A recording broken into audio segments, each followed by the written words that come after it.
ई आकाशवाणी गोरखपुर है। अब रंगवा सभे सुषमा श्रीवास्तव से भोजपुरी में समाचार सुने।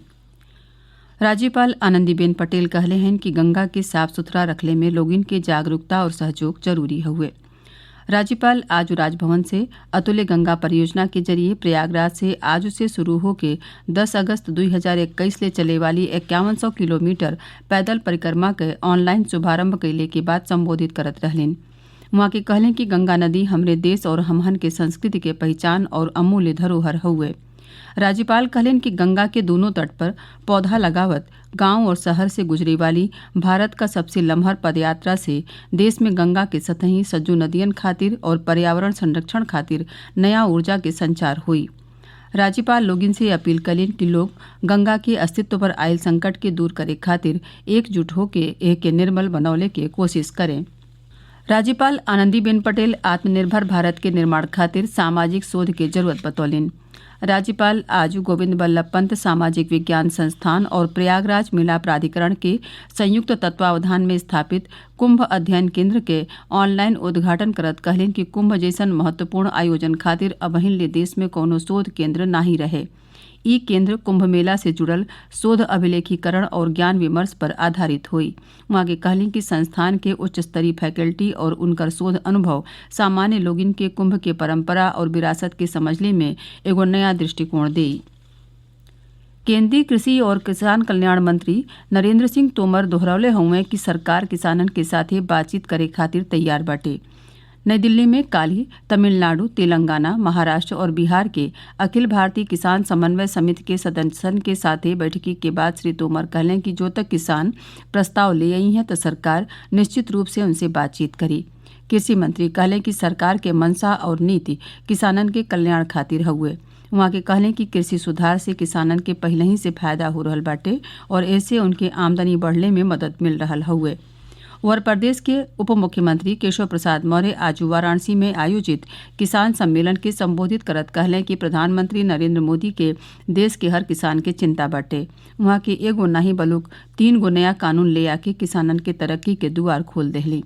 वहाँ के कहलें कि जौने किसानन के कृषि बिल पर कोनो आपत्ति बाटे तो उनकर पक्ष सुनले और हल निकाले खातिर सरकार तैयार बाटे। केंद्र सरकार देश में व्यापक कोविड टीकाकरण अभियान खातिर दिशा निर्देश जारी कर देले हुए।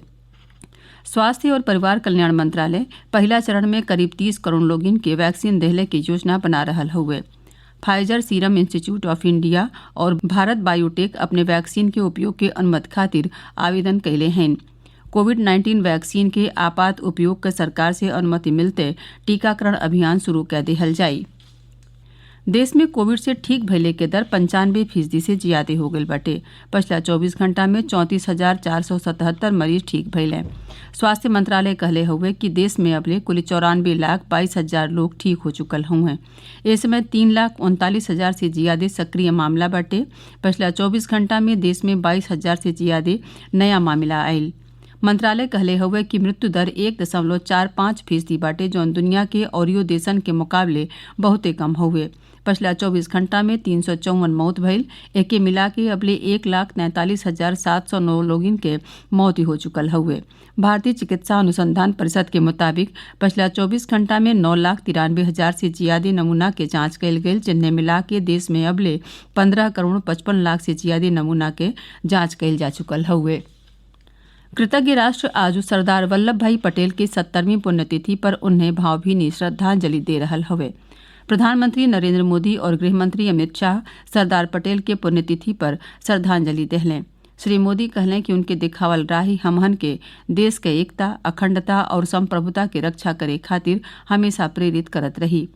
श्री शाह एगो ट्वीट में कहलें कि सरदार पटेल के जीवन और व्यक्तित्व के कुछ शब्द में नहीं बतावल जा सकेला। राज्यपाल आनंदीबेन पटेल आज राजभवन में सरदार वल्लभ भाई पटेल के मूर्ति पर फूल माला चढ़ा के उन्हें भावभीनी श्रद्धांजलि देहलें। मुख्यमंत्री योगी आदित्यनाथो आज लखनऊ के जीपीओ पार्क में सरदार पटेल के प्रतिमा पर फूल अर्पित करके उन्हें श्रद्धांजलि देहलें और उन्हें भारतीय गणराज्य के एकता और अखंडता के सूत्रधार बतौलें। एकरे साथ ही भोजपुरी समाचारन का ई बुलेटिन पूरा भइल। नमस्कार।